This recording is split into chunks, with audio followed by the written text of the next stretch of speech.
Thanks for joining us for the San Diego ATD Chapters Get Good with Articulate Storyline Workshop. I am John Morley. I'm an instructional designer and external consultant. And if I can be of help to you on a project, my email address is in the chat window. Hey, that's me. Who are you? Please take a moment to add your name to the chat window along with where you're logging in from. And if you'd like to network with the other participants, including your email address, would make that a whole lot easier. I want to welcome everyone who is registered through ISPI or through other ATD chapters, and certainly welcome everyone who is a member of the San Diego chapter.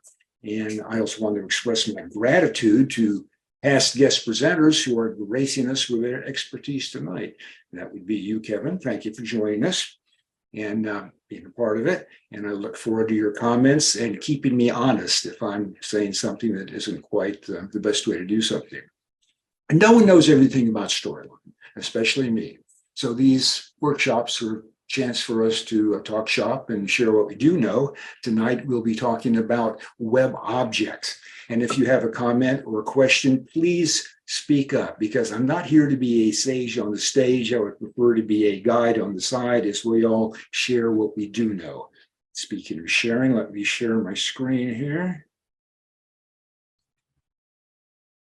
If you're clicking along, now's the time to fire up Storyline. And although it won't be of much use to you this month, the download link for the Storyline file I'm using is in the chat window.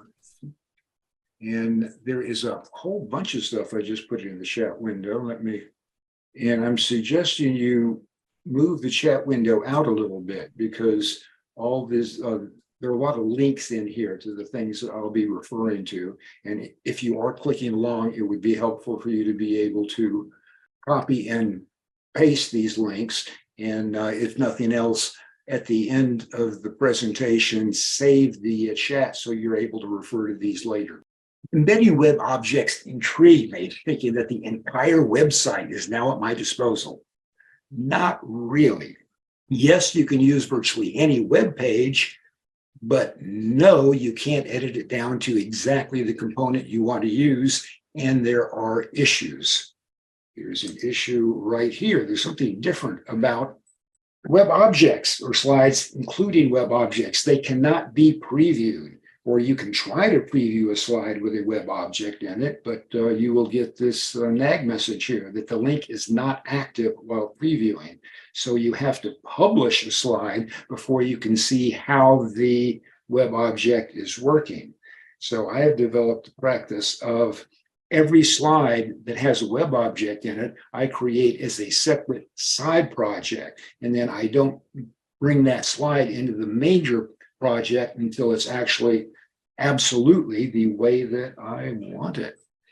The web is a big place, and complications lurk therein, such as iframes, which I will get to in just a moment here as we take a look at this website page from the city of Carlsbad.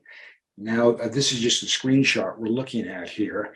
And now let's do a click along here and see what happens if you try to insert this as a web object. Here is the city of Carlsbad.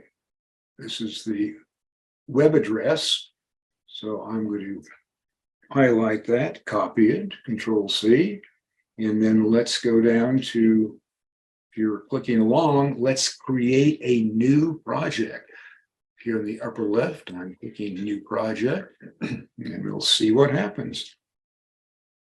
Okay, I'll double click this to get started. Let's give this project a name. Control S, and I'll just put this up on the desktop, on my desktop, and we'll call it the sandbox. Sandbox. Everybody likes to play in the sandbox, so that's what we'll call this. Now, to add a web object, easy enough. Go up on the menu bar here, click Insert, and go over to about the middle here, click Web Object, and just go into this first field, Control C to put the web address in there. And then there's a handy little gizmo here, test link. So you can test the link before you go further to see if it works or not. So I'll click that and we'll see what, we have a little nag message here telling us the web address you entered cannot be displayed in a frame, that iframe thing I was talking about. In order to function properly, the web object must be set to open in a new browser window. Okay, well, just click OK and look here in about the middle of the dialog box, we can see a radio button for display in a new browser window. Okay, we'll select that since that's what we're told to do and click OK. And look at that. We now have a big blob here, and let's not preview. No, we have to publish and see how this works. When I publish, this by default goes up to Review 360. And what we want to do, or what I want to do, is save it to the web. So this is specifically saving this to the local hard drive on my computer. So if you were doing that on your own computer, that file could be taken to any other server to be used. Now I'll click Publish, and it will continue with what I expected it to do. View a project, and let's take a look up here at the tabs. We see a tab here for the website, and this is exactly what we saw before, what we were expecting, except notice that it is in fact in its own tab, so you can't really do anything with it. Here is the storyline tab. As you can see, it says sandbox right there, but there is nothing on the slide itself. And the salient issue about this is you can't really do anything with this. You can't put a button on this. You can't create a shape or any kind of graphic in front of it. You can't add videos of cute kitty cats or anything. What you see is what you get. And there are some exceptions to that. There are several places that will let you embed the website or parts of the website into your storyline. This is an example of that. Say, for example, you're doing a lesson on chemistry or some biomed thing or any sort of lesson that involves a periodic chart. This is pretty trick here. Now, this is as you scroll up here in the left-hand corner, as you scroll over the elements, all this kind of information comes up. And you can close it here. And if you want to open it temporarily, that's also possible. You just light box it and it comes up here, so you're able to see it temporarily. Or say you want this to be available to a learner throughout the lesson or throughout a section in the lesson, you just put a little thumbnail up here, and when that's clicked, it comes up temporarily. It still works, all the functionality is there, and then we can close it. So let's take a look at how that was done. We'll go into this is the storyline project I'm showing right now. And we'll go down to right there. You'll see this button opens up a layer that's called periodic table. When I click the button, cancel that out. And here is the aforementioned layer down here in the lower right. And you see the big blob here. Let's just right click this web object. About halfway down the right click menu, you see web object, click edit.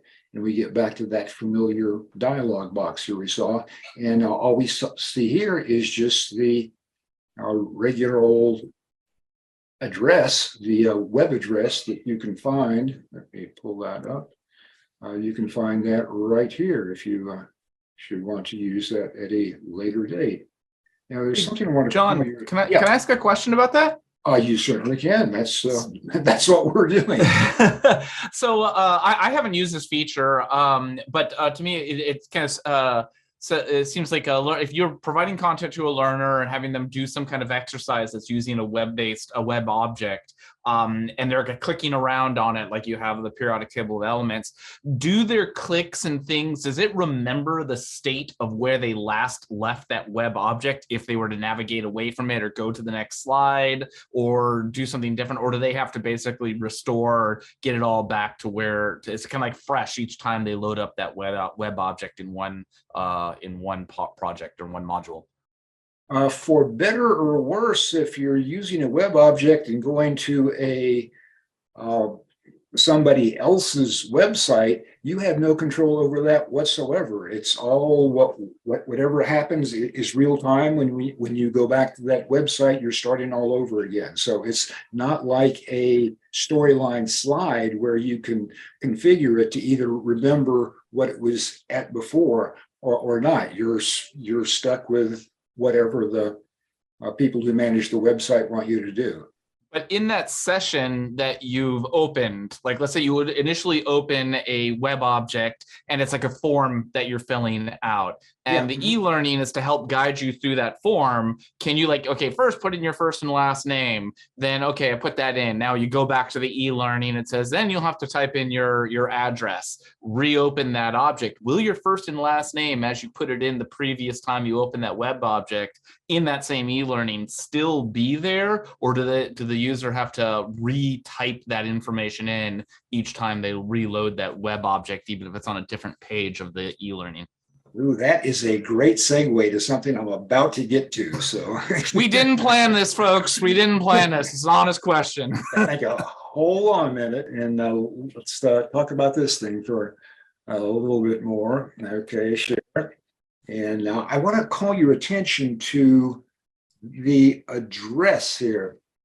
Here's the web address, and notice that right in the middle of it, there is a pound symbol or a hashtag or tic-tac-toe or whatever you want to call this thing. Does anybody know what that is or what that is doing? Okay, let's find out.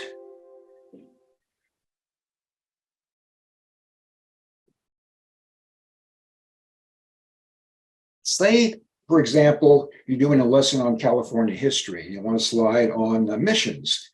You do some research and you find this page here that has lots of California information, but it doesn't open right to missions. So what you want to happen is for it to open here. How do we do that? Well, I'm glad you asked, because what you want to see is this. Open immediately to get to California missions. So let's do this. Let's go to the full page and see what we need to do is get the address of this website, which is in the chat window. The address is right here. I'll copy and paste that. And then we'll go play in the sandbox. So we'll close that. We will right-click the web object, go down to Web Object, Edit. And what we'll do is replace that with the address for the California History website. We will display that in the slide, and we'll click the link to see what it's going to look like. And it's going to look like what we don't want. It opens at the very front here. What we want to do is have it open right there. And if we select that and right-click on the bottom of the right-click menu, you can see Inspect here. So let's click that and see what happens. Oh my goodness, look at this. We have all kind of information here. We've opened a whole new world of HTML code. And because we highlighted that when we clicked Inspect, the line of code that we want is right here. I'll make that a little bit larger. See if we can find that. And what we're interested in is what's highlighted here. You'll see that it says ID. ID stands for ID, which is to say the identification. And what we care about is what is between the quotation marks here. I'll double click that and we'll see that what I have done is I've captured California missions, which is also in the chat window if you want to grab that. So let's go back into, we'll close this. We'll go back into the play in the sandbox. Here we go. We're playing in the sandbox now. Okay, go up to what we had there. I'll make that a little bit larger. And now here goes the pound symbol. Pound symbol, and I am following that pound sign with what I just copied. And now let's see what this looks like. I'm clicking OK. And now we will publish rather than preview. Here we go. Here we go. Okay, click publish, and we will see what happens. We put the pound sign in there. When you put the pound sign in, find the ID, and now we view the project and see it goes right to California missions. Now you are still, the learner, the user is still on the website and has the full use of the website, but when the slide opens up, it's right where you want it to be, on California missions. You can preview that with just doing a preview. You had to publish. That is correct. Well, let's try it. Okay, we'll go into the storyline here, go up to preview and see what happens.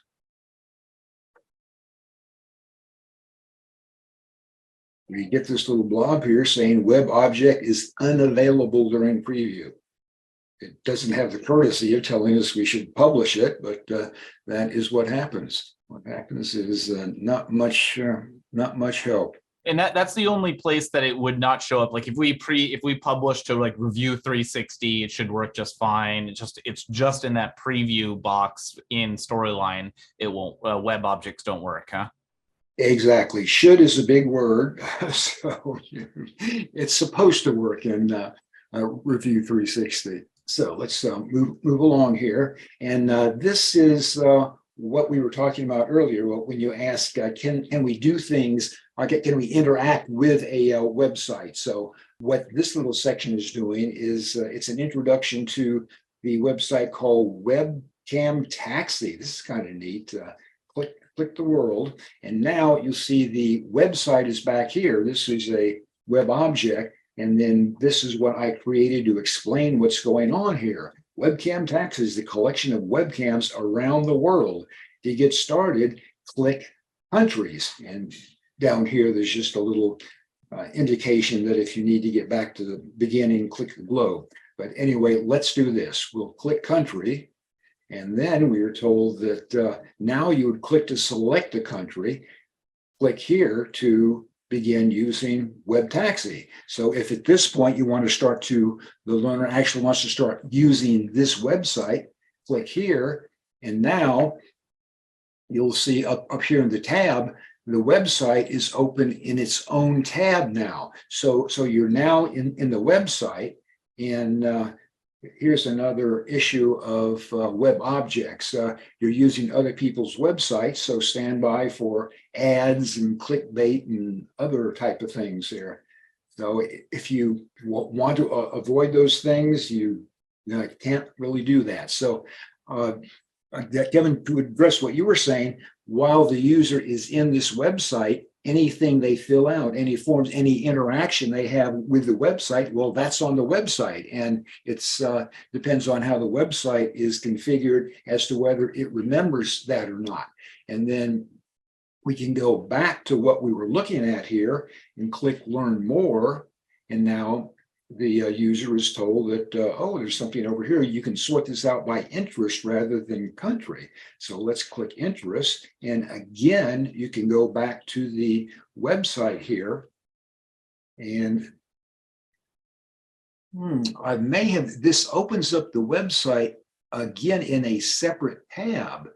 So I think what you would have to do is go back to, starts to be a little difficult here. I'm not sure exactly what you would want to do.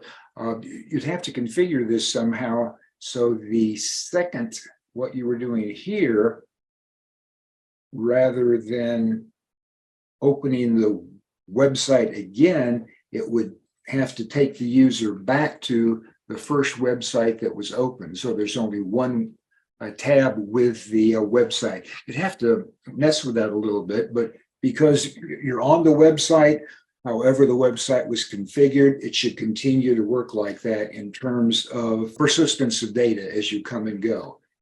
Does that answer your question, Kevin? Yeah, it sounds like if a web object is being opened in the player, because this it opens up as a separate tab, but Correct. if this was opened inside the player, it doesn't maintain a memory of the last time it was opened within the player. Is that correct? No, it would, because It would? if it's well, let's take a look at it as we go along, because Okay. what you're embedding is the actual honest to goodness website. So it will interact with the user just as it normally would. So it's like remembering. I'm not too sure. I think it's the cookies that it remembers when you, or it's like saving cookies or something within the player, so that when you revisit it, it's going to remember who you were or any information you put in, unless you clear those cookies in your browser. Correct? By player, do you mean the player for the website or the player for The story Storyline? for Storyline, yeah, for the e-learning. No, the Storyline player wouldn't remember it, but the website itself would remember it. Oh, okay. So you have to rely on the website. So let's take a look at how that works. Now this is the first slide in that section, and this is just a button here to open a layer. Do what? Show the layer with what? The layer called countries when the user clicks the globe. So here is the layer. You can see, hide that. This is the web object in back, and you are able to, if you're embedding it, you're able to put anything on top of it in terms of instructions on how to use the website and such as that. Let's go down to the next one here. And now this is, let me get that out of the way. This is just a screenshot here. I didn't want the user going to the website at this point because I lose control of what they're looking at. So keep that until they click this button. If they click that button, now they're on the layer that allows them access to the website over again, so they can see the website. Any questions about what we have here? All righty, let's move along here and see that the rest of it's under construction. I just kind of sketched that together for the purpose of this. Google Maps, there are reasons to include Google Maps, and this will introduce us to a very useful file name, index.html. You'll be seeing a little bit of that. So for instance, if you want your Google map, I'm going to delete this tab here for the other website. If you want it in a separate window, as we had before, it's easy enough to do that. Now look at the tabs here, and you'll see there's the Storyline tab and there's the Google Maps. So what you've done is open this in a separate tab, just as if the user had gone directly to it, and the user has complete use of this as they would if they had gone straight to the website. But you might not necessarily want it as a separate tab. So let's see how to do that. If you want to embed it, it would look like this. The user still has access to all the controls and they can move things around, but now you see that it is in the a website rather than the separate thing. So how do you do that? Let's take a look up here in the upper left-hand corner. You see the little hamburger menu. We'll click that, and let's see, we'll go down about halfway down. You can see share or embed map. Let's see what happens if we click that.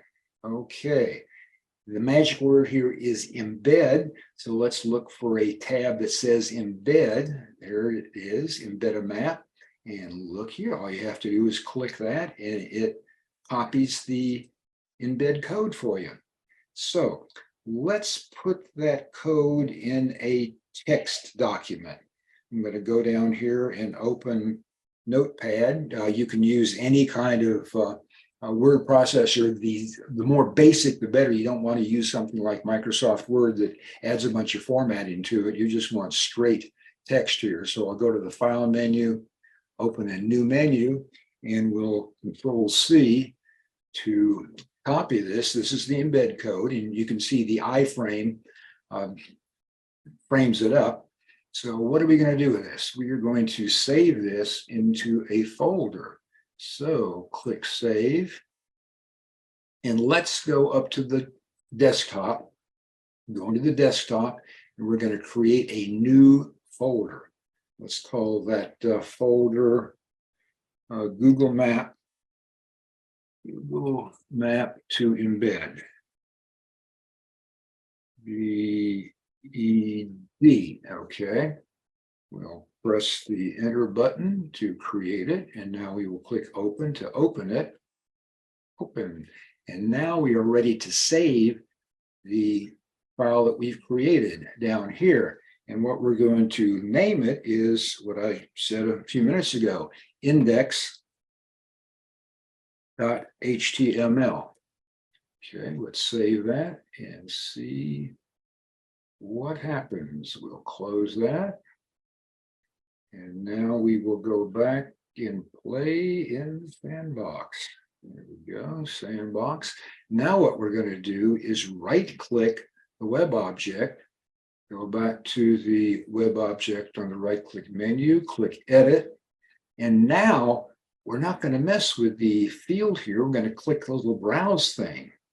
And we're going to go back to the desktop where we created the folder, and there it is, Google Map to embed. So we'll click that, and in the lower right-hand corner, we're going to click Select Folder. Okay, now click OK, and let's see what we have done here. Clicking Publish again. Watch the little blue thing move across. Slowly, but imagine how slowly this would be if there were dozens of slides. Now let's take a look at this and look at that. You are now embedded in the storyline object. You are in fact in Sandbox here, and this is just as is with the others. You are now, the user is able to manipulate the map just as if it were a open all by itself. So, and you're also able to lightbox this and again have use of it, or if you want access, if you want the user to have access to this throughout the lesson or throughout the segment, you can just put a little thumbnail up there, and when they click that, they can open up the Google Map. Any questions about the Google Maps going in? And that has to be embedded or put in there by as a file in a folder. You couldn't copy and paste that text and put that in there, huh? That's in that. You are correct. That's what this index.html is. The browser is going to look for index.html, and then it will do whatever this file tells it to do. That feels very awkward, but I guess there's a reason behind it. I feel like it would be easier, just like, oh, I have the copy and paste in my clipboard. Let me just paste that in there. But it does not function like that. It forces that file import. Okay. If only. And as we go along, I know what I essentially just did was I created a website, because websites have an index HTML in it, and that is what made it work. Now, there are some exceptions. So sometimes it will do exactly what you said. Say that you're doing something that you need to convert measurements here. I think this is a really trick resource here. This allows you to convert one measurement to another. Let me just type in mile here, search, and look down here. You can contrast and compare linear velocity, fuel consumption, length. Let's just go to statute US miles, statute miles. Go down here, find miles. I think all this stuff in here. Type in 1 mile, and you'll see that 1 mile is 0.86 nautical miles and 1,609 meters and all kinds of nice stuff here. And that is, Kevin, just what you said. Let's take a look at that. Well, let's see. In the chat window, you will see that's the web address for getting to it. I'll just copy that for some reason. I'm not sure why I'm doing that, but let's take a look at the storyline thing down to, where is this? Okay, that's conversions. This is in, as we had before, this is in a layer. And if we look at the web object, that is just that straight what I just pointed out and copied. It's there. That's all you have to do. So it really depends on how the website itself is configured. If it uses a bunch of iframes to keep everything controlled, you're out of luck. But if it's this type of website, this type of website is set up to be used as essentially a reference material, a job aid as you're going along. So let's go back to, this is something I find really trick. This might be of help to you. This is something that Canva does. And again, since you're going to somebody else's website, you get this kind of manage cookies hoo-ha you have to deal with. So I'm going to reject all the cookies and save and close. And I thought, if you haven't messed with this yet, this is fabulous. You can move the colors around here and see the complementary color to whatever it is that you select. And that's not all. If you want to say, put together a palette of 3 different colors, well, you can do that. See all 3 colors there. As you move this around, you want your primarily to be a red, and look at the green and blue. If you want a palette with 4 colors, same thing here. So that is a real handy thing. And again, because of the way this website is set up, all I had to do was put the web address in that field, and it works. It works just fine. Okay, moving along here. Webcams are great. Webcams can take you all around the world here. This is the, this is San Diego. Oh, they changed this. So now San Diego Harbor has to open up in its own, again, since you're embedding somebody else's website, you're at the mercy of what they have, and this webcam doesn't seem to be working. So that seems to be a nature of using embedded objects, because that's one thing I always fear is that you create an e-learning, you put all this work into developing and getting it uploaded to your LMS with embedded objects, but then the link, nothing to do on your side, but the site changes their link or changes some requirement for logging in. It turns into a pay site or a paywall or something like that, where that embed link no longer works and you're left with that sort of thing. Is that's basically what happened there? And is that that's something to be concerned about, huh? Absolutely. Big concern, big concern. Be aware, be afraid that you are doing something that might change at any moment without letting you know. Now, the other side of that is these are just websites, and this could be reference material on your own server. On your company server, you can put things up that can be referenced, that you can put that in as a web object that you can then rely on, or at least you can rely on it as much as you can rely on somebody else within your organization. And may not have time to get to that this evening, but I have examples of that later. Let's see. Oh, here we go. A Big Bear. The Big Bear camera does work, and there's still a little bit of daylight. That's what Big Bear looked like at 6:13. And this is Big Bear Live, what's actually happening out there right now.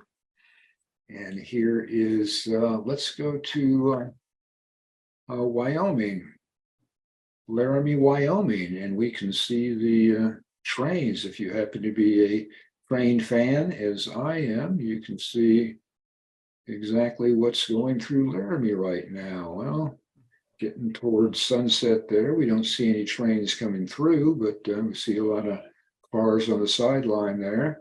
And you may have noticed a bird flying through the frame there. So we know that this is live, exactly what's going on in Laramie right now. Very exciting, if you're excited by trains anyway. I imagine a best practice for using embedded objects is to put some kind of reporting mechanism for your learners to let you know if a link is broken. And that's just what I'm thinking is I put a little, hey, if this link no longer works, please click here or let me know, or something like that. Then that would let you know that you have to go and fix that link, maybe. Because that's a problem I always have. That would be a really good idea, because I think you can put a trigger in here that sends an email. Can you not? Yep. Yeah. Where is that? and then hope that the users because one problem I have in my organization is that things like there's, take for instance Facebook is not allowed to be accessed from the company computers. So if I had embedded link to a Facebook page, it would come up as a dead page that would probably people would probably be saying, hey, your link's broken, when link works just fine. It's just their firewall prevents them from accessing it. Yeah, a different issue in the same category here. And here's a trigger that will send an email, so you can put your own address or an administrator's address there, and then when the user clicks a button. So in the preamble to the project, you can say, if you see a problem, please click this button, and have a little thumbnail up in the thing to report it to you. Whether or not the user does that, takes the time to do it, no control, but at least you would provide that opportunity to them. Okay, now how do we do this? Let's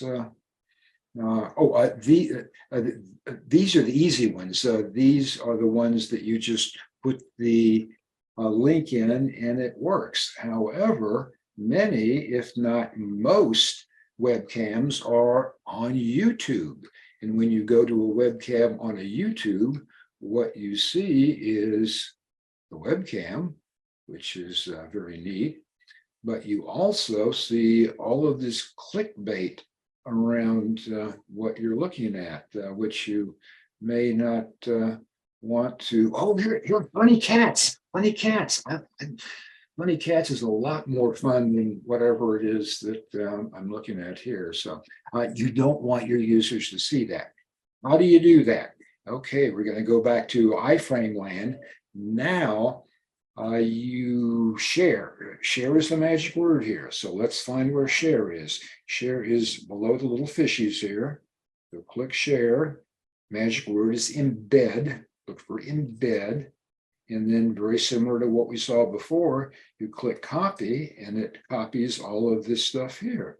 So now it's copied. Let's create a new text file. New window, paste that. You'll see that we are again creating an iframe, so the website we're linking to will treat this a little bit more kindly. Now let's go to File, Go to new. Oh, what am I doing? I don't want to do that. I want to save. File, save, and we'll go to a new folder.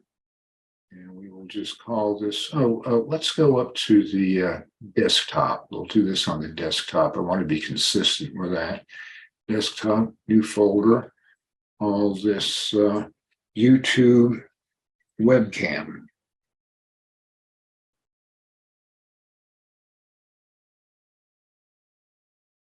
Webcam to embed. Okay. Open that, and what are we going to name this file? Any hints? Any suggestions? Maybe HTML will work. Let's give that a try. Okay, now close that.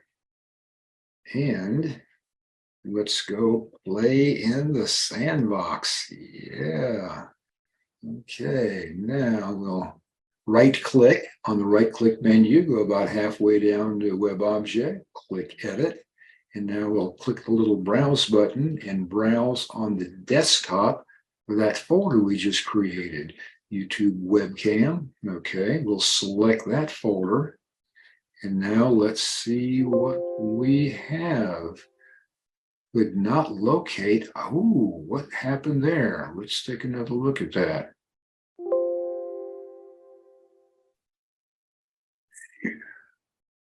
YouTube webcam to embed. We'll cancel that. We'll take a look at the desktop. Okay, YouTube webcam to embed. Open that. Oh, I saved this as a text rather than a HTML. So let's do this. We'll rename. I think the nasty old word processor. Yes, we want to change that. Okay, index HTML. Save that, and now let's John, see. I think there's a typo. Oh, I had a typo in the index. Yeah, instead of .html is html, like Nancy. Oh, I'm glad somebody's paying attention. Okay, desktop. Google YouTube webcam to embed. Open that up. Oh, yeah. Good eye, Kevin. You did that on purpose just to make sure we're following along, right? Oh, you know my evil ways. HTML. We learn a lot more from our mistakes than we do anything else. Let me tell you, at least, and I'm real smart because I make lots of mistakes. Now, let's see. Let's go web object, edit. Go to desktop, YouTube webcam to embed, folder. Okay. Oh, ooh, let's see if that works now. I'll go to publish and publish again and see what happens. Wait for the blue bar to mark across, and now you'll see we are not in a separate tab. I'll close that tab. We are in fact embedded, and we can click that and we can see the video music. We can see the webcam here with none of the distracting clickbait around it. So, any questions about how we did that? All right, I'll move along here and say that in addition to webcams, there are lots and lots of videos on YouTube. And unfortunately, you get the same situation here. If you go to a YouTube video, you find lots of, oh, hold up, Bridget, not yet, hold on. You get all this clickbait here. So you can avoid that with about the same way we did with the webcam. Go down to share, embed, copy all that code, and let me show you a little bit easier way to do this. This works with the webcams only. There, as it says here, there are 4 approaches to using YouTube videos. The first one, which I just started doing here, doesn't use the web objects at all. You click share, you copy the code, and then I'll show you what to do. We go to lay in the sandbox here. Now we'll delete, not using a web object at all. We'll go up to the insert menu here up in the upper left. About halfway across, 2 clicks over from web object, we have video. And on video, we have video from a website. Now, this does half of the work for you in terms of creating the folder and creating the index HTML. So you just copy the iframe in there, copy the code in, click OK, and you are set to go. Let's take a look at how that worked. Publish the little blue thing and march your blue across View Project, and take a look at this.